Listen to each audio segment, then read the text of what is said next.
ओम श्री सिद्ध भैरवाय नमः. आता बघा काय आता गणेश चतुर्थी, आता गणपती बसलेत. आता बघा पुराण आहे ना, पुराणामध्ये काही काही गोष्टी आहेत ना, त्यावेळचे लोक जे होते ना अज्ञान, पहिलीच्या मुलाला आपण काय शिकतो, बे एक बे बे दोन चार, तसं त्यावेळेला त्यावेळेचं ते पुराण सांगितलेलं आहे. पण आजच्या 21व्या शतकामध्ये जर म्हटलं ना, तर हे जे पूर्वी सांगितलेलं पुराण आहे ना, ते यांना मान्य नाही. आता पहिलं काय म्हणतं ते, आकाशामध्ये इंद्र आहे ना, इंद्र पाणी पडितो. आता ते मुलगांना ते लहानपणी सांगितलं, पण ज्या वेळेला ते मुलगं मोठं झालं ना, ते 10वी-12वीला गेलं ना, तर म्हण पप्पा मम्मी असं काय होतं, समुद्राच्या सूर्याच्या उष्णतेनं ढग येतात, त्याची वाफ होती आणि ती वाफ आकाशात जाती आणि त्याला खारून वजन वायू लागलं का पाणी पडतं. आता त्याला ते मान्य आहे का त्या 10वीच्या मुलाला? तसं हे जे पुराण आहे, ह्या पुराणात काय गोष्टी काढून ठेवल्यात ना, त्या आजच्या विज्ञान युगामध्ये त्यांना मान्य नाही.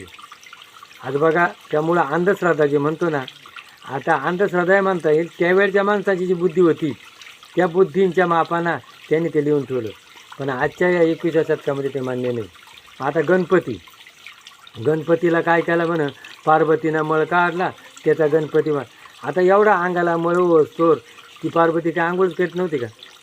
देव आहे ती, आदिमाया शक्ती, आणि एवढा मळ होतो ते आंघोळ करत नव्हतं. ते मान्य आहे का? आता शंकरांना काय व त्याचं मुंडकं उडावलं आणि त्याला हातीचं बसवलं. आता प्लॅस्टिक सर्जरी, आजही अजून विज्ञान युगामध्ये ह्या प्राण्याचं मुंडकं त्या मायाला बसवता येत नाही. आणि त्यावेळेला ते मान्य होईल का? नाही म्हणा. मग हा जो गणपतीचं मान्य केले ना, गण म्हणजे कोण? समुदाय. त्यावेळेचा जो समुदाय होता, अज्ञानी होता, जंगलात राहत होता आणि त्यांना एकत्र यायचं होतं. मग त्यांनी एकत्र, जसं आपण काय मानतो आज, बैलाला मानतो ना, वडाला पूजा मानतो ना, पिंपळाला मानतो ना, तसं नागाला मानतो. तसं त्यावेळचे लोक, त्यावेळेला त्या भागातले लोक ते हत्तीला मानत होते. आणि हत्ती जो म्हणला ना, तर हत्ती प्राणी बुद्धिवर्धक आहे. हत्तीचे सगळे अवयव आहे, त्या अवयवाकडून काहीतरी घेण्यासारखं आहे. आणि तेवढं जे जर आपल्या जीवनात घेतलं ना, तर आपलं दुःख दारिद्र्य नाही सवय. हे त्यावेळेच्या त्यांच्यातला जो कोणी अभ्यासू असेल ना, त्यानं त्याचा विचार केला. आणि मग सगळा समुदाय एकत्र आला आणि मग त्यांनी काय केलं, तो हत्तीचं प्रतीक, हत्ती आणि माणूस दोघांचं प्रतीक पुढं उभं केलं. आणि ती मूर्ती बनवून आणि त्या मूर्तीची प्राणप्रतिष्ठा करून आणि मग एकत्र येणं, आनंदानं नाचणं, रमणं, मन रमजन करणं, रमणं, आणि असा तो गणपती त्यांनी स्थापन केला. आणि मग नंतर हे जे प्रतीक आहे, हे लोकमान्य टिळकांनी यांना पटलं. त्यावेळच्या लोकांनी केलं होतं, खास समुदाय एकत्र येण्याकरता आपण काय करू शकू, गणपती उत्सव सुरू करू. नंतर त्यांनी शिवजयंती सुरू केली. इंग्रजांचं राज्य होतं. इंग्रजांच्या राज्यामध्ये इंग्रज आपल्याला अन्याय करत होते आणि आपल्याला त्रास देत होते. आणि मग आपल्याला स्वतंत्र होण्याकरता, समुदाय एकत्र करण्याकरता त्यांनी हा उत्सव सुरू केला. आणि मग आज आपण तो उत्सव सुरू करतो. आणि आपण काय म्हणतो, मग काही भाकर कथा आहे, सत्यनारायणाची पूजा, या ज्या काही गोष्टी आहे ना, या त्यावेळच्या लोकांना पटत होत्या, पण आज विज्ञान युगाच्या पटणार नाही. आणि मग याचं विश्लेषण असं आहे का, त्यांनी गण म्हणजे समुदाय, समुदायाचा पती कोण? आता जर आपण जसा विचार जर केला, तर हा गणपती हे दैवत आहे ना, पहिल्यापासूनच आहे. गणेश पुराण आहे, गणेश पुराणामध्ये अनेक गणपतीच्या माहिती आहे. आदिशक्ती, पण गण कोणाला म्हटलं गेलेलं आहे? हा प्रत्येकाचा मेंदू. हा जर ठिकाणी वाचला ना, तर कोणचंही काम करायला चांगलं होतं. हा जर ठिकाणावर नसला ना, होतं का नाही, करू का नको, होईल का नाही, ते काम होणार नाही. म्हणून हा पहिला फिट करायचा. मग लग्न, घरभरणी, कोणतंही शुभ कामाकरता पहिलं हे प्रतीक मानलं गेलं आहे. आणि मग त्याला माध्यम काय दिली? सुपारी दिली, सुपारीचा गणपती. नंतर मग हा गणपती मांडला हत्तीचा. आता त्याच्याकडून आपल्याला काय घ्यायचं आहे? हत्तीकडून हत्ती मानला त्याने, पण हत्तीचं जे डोकं आहे ना ते बुद्धिवर्धक आहे.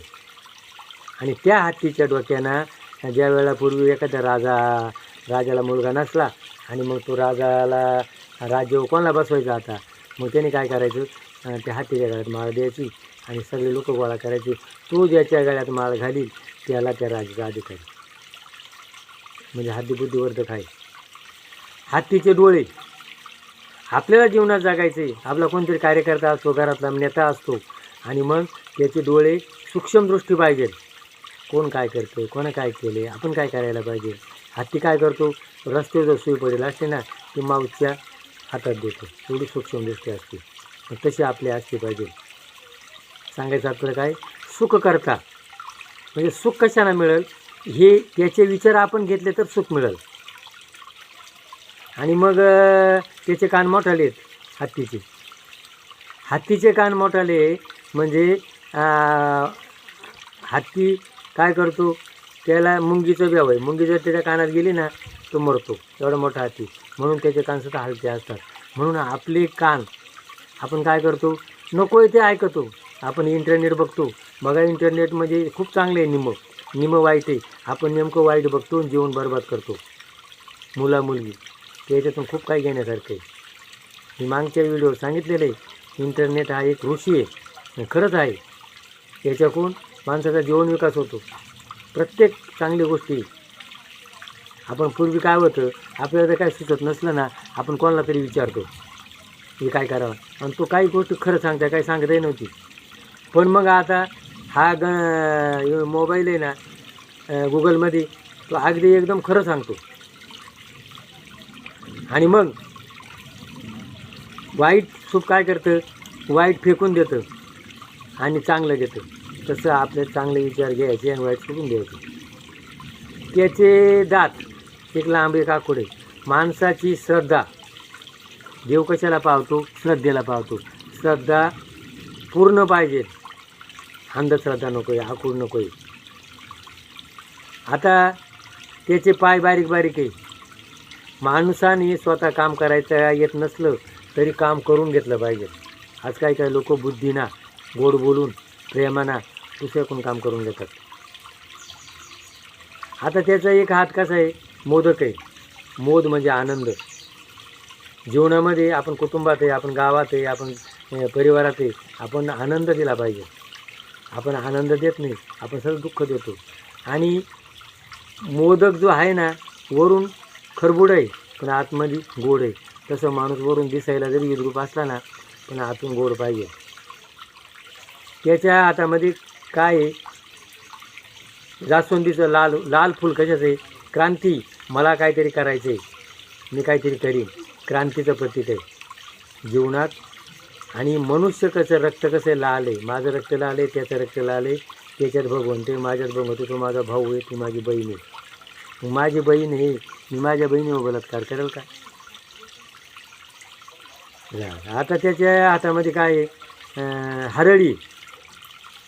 हरळी ही एक गवत आहे, पण त्याचा जो वापर आहे ना, हरळीचा वापर जर केला तर रक्तदोष, विंचू जमला, आपण नागोबाला गणपतीपुजा हरळी वापरतो, हरळी आघाडा. याच्यामध्ये ही पॉवरफुल वनस्पती आहे आणि हिचा वापर करा. मग गणपतीला 21 जुड्या वाहतात. हे स्थिर होण्याकरता हरळीची गरज आहे. आणि मग त्याच्या हातामध्ये काय आहे, त्रिशूळ आहे, चाबूक आहे.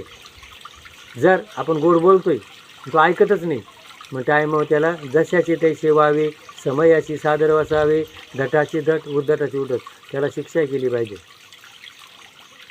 भगवंतानी काय केलं, भीष्माचार्य सुदर्शन चक्र, हातात शस्त्र धरणार नाही, पण त्याने काय मग शस्त्र धरलं. आणि मग त्यांनी सांगितलं, बाबा पास झालं, भीष्मानी तुझी प्रतिज्ञा खोटी ठरली. त्याने हात जोडले. आणि मग गणपतीचं वाहन काय, उंदीर आहे. उंदीर काय घातला, उंदीर काय करतो, त्याला पुढे जातो, त्याला पुढे प्रवेश आहे. उंदीर झोंबायला लागला ना, तो काय करतो, फुकून झोंबतो, समजून देत नाही. तसं एखाद्याला जर आपण काही करायचं ठरलं ना, तर त्याला काहीतरी गोड बोलणंच समजावलं पाहिजे. आणि गणपतीनं काय केलं, शंकर पार्वतीनं कार्तिक स्वामी जो लवकर येईल त्याचं लग्न लवकर करेल, पृथ्वी प्रदक्षिणा घालायची. गणपतीनं त्याला वाटलं आता माझं वाहन मोरच आहे आणि याचं वाहन काय उंदरीचं आहे. त्यांनी विचार केला, त्या शंकर पार्वतीला 3 फेऱ्या मारल्या आणि पाय धरले. म्हणजे फेऱ्या मारल्याने त्यांनी शंकर पार्वतीची आईवडिलांची सेवा करा. हा मातृदेवो भव. आज आईवडिलांना वृद्धाश्रममध्ये नेऊन घालतात आणि गणपती बसवतात, नाचतात. काय तो गणपती पावणार आहे? आईवडिलांची सेवा करा हे गणपतीनं त्यावेळेला सांगितलेलं आहे. आणि मग असे हे जे गुण आहे गणपतीचे, ते गुण आपल्या अंगात यावा आणि आपल्या अंगात याचं डोक्याला त्याला हा रिद्धिसिद्धी या 2 बायका दिलेला. माणसानं कर्तव्य जर केलं ना, एवढे गुण जर अंगात आले ना, तर त्याच्या अंगामध्ये काय येते, रिद्धिसिद्धी येते. म्हणजे सगळे गुण आपल्या अंगात घ्या, त्या गणपतीचा आदर्श घ्या. आणि आदर्श घेण्याकरता संघशक्ती, म्हणून संघशक्ती येण्याकरता हे गणपतीची पूजा आहे, गणेश चतुर्थी आहे. आपलं डोकं ठिकाणावर ठेवा, आईबापांची सेवा करा, घरात एकोप्यानं राहा. जसं ते गणपतीची संघशक्ती तशी आपल्या कुटुंबामध्ये आज संघशक्ती राहिली नाही. आपल्या घरामध्ये काय झाले, गोठे झालेत. कोण केव्हा येतं, कोण कोणीकडे जातं, कोण काय करतं, ताळमेळ नाही. म्हणून कुटुंबामध्ये संध्याकाळची गणपतीची आरती, तुम्हाला जे आवडेल त्या देवाची आरती घ्या, एकत्र या, संध्याकाळी एकत्र जेवण करा. आणि ज्या वेळेला एकत्र जेवण कराल त्यावेळेला तुमच्या अन्न जे असतं, जीवन काही जीवित अन्न हे परब्रह्म, ते गोळ्या मेळ्याला अन्न खाल्लं जातं, मन एकत्र होतं. कुटुंबातले काही झगडे असते ते नाहीसे होतात. उद्या काय काम करायचे, आज काय काम करायचे, या कामाचा आढावा लागतो. म्हणून गणपती हा कुटुंबात गणाचा पती हा आदर्श आपल्याला घ्यायचे. कुटुंब एक करायचे, गाव एक करायचे, देश एक करायचे. आणि जेव्हा आपण हे करू तेव्हा आपला भारत देश संपूर्ण जगाला एक आदर्श देश मानला गेलेला आहे, मानला जाईल. म्हणून आपण हा गणपती उत्सवाचा खरा अर्थ विज्ञान युगाच्या माणसांपुढं मी सादर केलेला आहे. आता ही अंधश्रद्धा काही सांगितलेली, ती अंधश्रद्धा त्यावेळेच्या लोकांची बुद्धी होती, त्यांना ते पटत. पण आजच्या बुद्धीला हे मी प्रतीक सांगितलं आहे. या प्रतीकाचा आदर्श प्रत्येक तरुणांनी घ्या आणि जीवन जगा आणि आपला विकास करून घ्या. जय गणपती बाप्पा मोरया. भैरवनाथ महाराज की जय.